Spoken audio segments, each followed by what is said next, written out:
આજકાલ આરોગ્યની જરૂરિયાત વધતી જાય છે તો દૂધ સાથે કેટલાક ફળો ખાવાથી પાચન તંત્ર પર ખરાબ અસર થઈ શકે છે અને આરોગ્યને નુકસાન પહોંચે છે. આવો જાણી કે કયા ફળોને દૂધ સાથે ખાવાની ભૂલ ન કરવી જોઈએ. નમસ્કાર દર્શક મિત્રો, BS9 TV ન્યૂઝમાં આપની સાથે હું છું નેહા પટેલ. દૂધને સંપૂર્ણ આહાર માનવામાં આવે છે, જેમાં પ્રોટીન, કેલ્શિયમ અને અન્ય પોષક તત્વો ભરપૂર માત્રામાં હોય છે.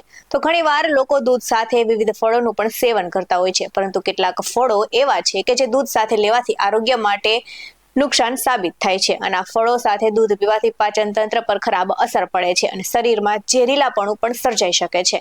તો દૂધ અને ખાટા ફળો મિક્સ કરવાથી નુકસાન થાય છે, ત્યારે દૂધ સાથે આમળા, લીંબુ, નારંગી, મોસંબી જેવા ખાટા ફળો ન ખાવા જોઈએ. આ ફળોમાં રહેલ એસિડ દૂધ સાથે મિક્સ થાય છે અને પાચનમાં ખલેલ પેદા કરે છે અને તકલીફો ઊભી કરે છે. તો અનાનસમાં રહેલું બ્રોમેનાઇલ એન્ઝાઇમ દૂધ સાથે પ્રતિક્રિયા કરતા દૂધ ફાટી જાય છે, જેના કારણે દૂધ દહીં જેવું બની જાય છે. આમ કરવાથી પાચનમાં અવરોધ ઊભો થાય છે. તો દૂધ સાથે અનાનસ ખાવાનું ટાળવું જોઈએ. આ સાથે જ દાડમ અને દૂધને એકસાથે ન લેવા જોઈએ, કેમ કે બંને એકસાથે ખાવાથી પાચનની સમસ્યાઓ થાય છે. જો દાડમ ખાધા પછી દૂધ પીવા માંગતા હોય તો અડધા કલાક પછી ના સમયગાળામાં દૂધ પીવું જોઈએ, કેમ કે દાડમને પચવામાં સમય લાગે છે.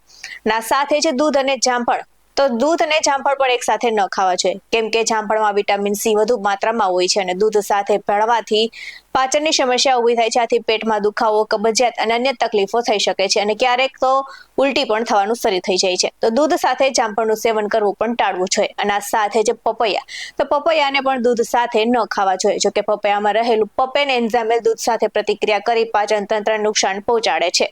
તો આ સંયોજનથી પેટમાં દુખાવો, ગેસ અને ઝાડા જેવી સમસ્યા થાય છે, જેથી દૂધ સાથે પપૈયાનું સેવન ટાળવું જોઈએ. આવા જ વધુ અહેવાલ સાથે ફરી મળતા રહીશું. તમે અમારી YouTube ચેનલને સબસ્ક્રાઇબ કરવાનું અને અમને Facebook અને Instagram પર ફોલો કરવાનું ભૂલશો નહીં. બાકી અવનવી અપડેટ્સ મેળવવા માટે આપ જોતા રહો BS9 TV ન્યૂઝ. અહીં આપવામાં આવેલી જાણકારી વિવિધ નિષ્ણાતોના જણાવ્યા પર આધારિત છે. BS9 TV ન્યૂઝ આવી કોઈ પુષ્ટિ નથી કરતું. નમસ્કાર.